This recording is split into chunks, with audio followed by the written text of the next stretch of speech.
Pagkakaiba ng English rule at French rule.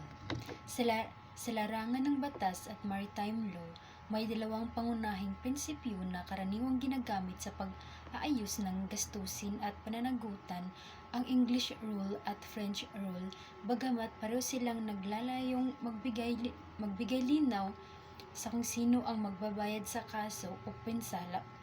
Magkaiba ang kanilang paraan ng pagpapataw ng pananagutan.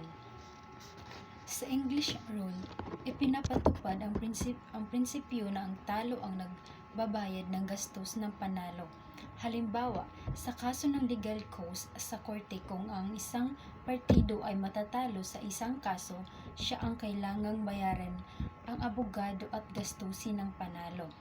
Sa maritime law naman, ang English rule ay nangangahulugan na ang may kasalanan sa aksidente ang dapat magbayad sa pinsala ng kabilang barko. Ang prinsipyong ito ay nakabatay sa pananagutan at magiging hadlang sa mga walang saysay o pabaya ng kaso dahil may panganib na malugi ang talo. Sa kabilang banda, ang French rule ay may kakaibang pananaw sa legal cost.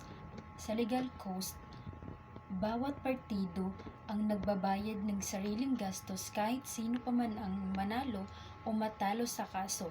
Sa maritime law, kahit sino man ang may kasalanan, hati-hati ang bayad sa pinsala. Layunin ang French rule na mapanatili ang pagkapantay-pantay at masiguro ang akses sa katarungan dahil hindi natatakot ang mga tao na magsampa ng kaso o humingi ng tulong dahil hindi nila kailangang bayaran ang kabilang panig.